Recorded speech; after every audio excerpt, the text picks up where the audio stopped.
ಯಾಕೆ ನನಗೊಬ್ಳು ಮಗಳಿದ್ದಾಳೆ, ಅವಳ ಕಷ್ಟ, ನನ್ನ ಮಗಳು ಆ ಹೀರೋಯಿನ್ ಪೊಸಿಷನಲ್ಲಿ ಇದ್ದರೆ ಹೆಂಗಿರುತ್ತೆ ಅಂತ ನನಗೆ ಕಣ್ಣಲ್ಲಿ ನೀರು ಬರ್ತಾ ಇದೆ. ದಿ ರೂಲರ್ಸ್ ಅನ್ನೋದು ಪಿಕ್ಚರು ನನಗೆ ಉದಯ್ ಅವ್ರು ಹೇಳಿದ್ದಾಗಲಿ, ಪುನೀತ್ ಅವ್ರು ಹೇಳಿದಾಗಲಿ, ಅದೆಲ್ಲ ನನ್ನ ತಮ್ಮ ಮಂಜು ಹೇಳಿದ್ದಾಗಲಿ, ಸಂದೇಶ್ ಅವ್ರ ಲೈಫಲ್ಲಿ ನಡೆದಿರೋ ಕಥೆ ಇದೆ ಆ್ಯಕ್ಚುಲಿ. ನೋಡಿ, ನನಗೊಂದು ಹೆಣ್ಮಗಳಿದ್ದಾಳೆ, ಪ್ರತಿಯೊಬ್ಬರ ಮನೇಲೂ ಹೆಣ್ಮಗಳಿದ್ದಾಳೆ.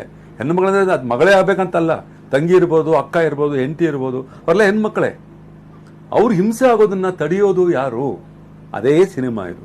ನಾ ಕಥೆ ಹೇಳಲ್ಲ ನಿಮಗೆ. ಅದೇನು ಮಾಡ್ತೀವಿ, ಆ ಹೆಣ್ಮಗಳು ಯಾವ ಥರ ನ್ಯಾಯ ಕೊಡಿಸ್ತೀವಿ, ಏನು ಮಾಡ್ತೀವಿ ಅನ್ನೋದೇ ಇದು ದಿ ರೂಲರ್ಸ್. ಅದಕ್ಕೆ ಈಗ ನಾವು ಪಿಕ್ಚರ್ ಮಾಡ್ತಾ ಇದ್ದೀವಿ. ಇನ್ನೂ ರೆಡಿ ಆದಮೇಲೆ ಒಂದೇ ಸಲ ನಿಮ್ಮ ಆಡಿಯೋ ರಿಲೀಸ್ ಟೈಮಲ್ಲಿ ನಿಮ್ಮ ಮುಂದೆಲ್ಲ ಬರ್ತೀವಿ. ಪಿಕ್ಚರ್ ನೋಡಿ ಆಮೇಲೆ ನಮ್ಮ ಬಗ್ಗೆ ನೀವು ಹೇಳೋದೆಲ್ಲ ನೀವೇ ಹೊಗಳ್ತೀರಾ. ಅವಾರ್ಡ್ ಬಂದರೂ ಬರ್ಬೋದು ಈ ಪಿಕ್ಚರ್ಗೆ, ಹೇಳೋಕ್ಕಾಗಲ್ಲ. ಇದು ಕ್ಯಾರೆಕ್ಟರ್ ಅಂತಲ್ಲ, ಇದು ಲೈವ್ ಕ್ಯಾರೆಕ್ಟರ್. ಇದು ಅವೆಲ್ಲ ಸಿನಿಮಾಗೆ ಮಾಡಿದ್ದು, ನಾನು ದುಡ್ಡು ತೊಗೊಂಡು ಸಿನಿಮಾಗೋಸ್ಕರ ಮಾಡಿದ್ದು, ಆ್ಯಕ್ಟಿಂಗ್ ಮಾಡಿದ್ದು. ಇದು ಆ್ಯಕ್ಟಿಂಗ್ ಮಾಡ್ತಾ ನ್ಯಾಚುರಲಾಗಿ ಬಂದಿರೋದು.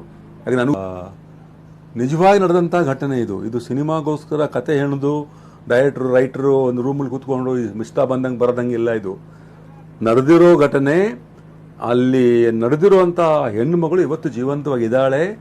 ಆ ಹೆಣ್ಣುಮಗಳ ಬಗ್ಗೆ ಇದನ್ನು ಅವಳು ಕಥೆನ ತಗೊಂಡು ನಾವು ಇದನ್ನು ರೆಡಿ ಮಾಡ್ತಾ ಇದ್ದೀವಿ. ತುಂಬ ಚೆನ್ನಾಗಿ ಬರ್ತಾ ಇದ್ವಿ ಪಿಕ್ಚರು. ಮಾಡಿದ್ರು ಒಂದು ಒಳ್ಳೆ ಪಾತ್ರ. ನೀವೆಲ್ಲ ನನಗೆ ನಿಜವಾಗ್ಲೂ ಮತ್ತೆ ಹೊಗಳ್ತೀರಾ ರಾಜ ಹುಲಿದ ಆದಮೇಲೆ ಈ ಸಿನಿಮಾದಲ್ಲಿ.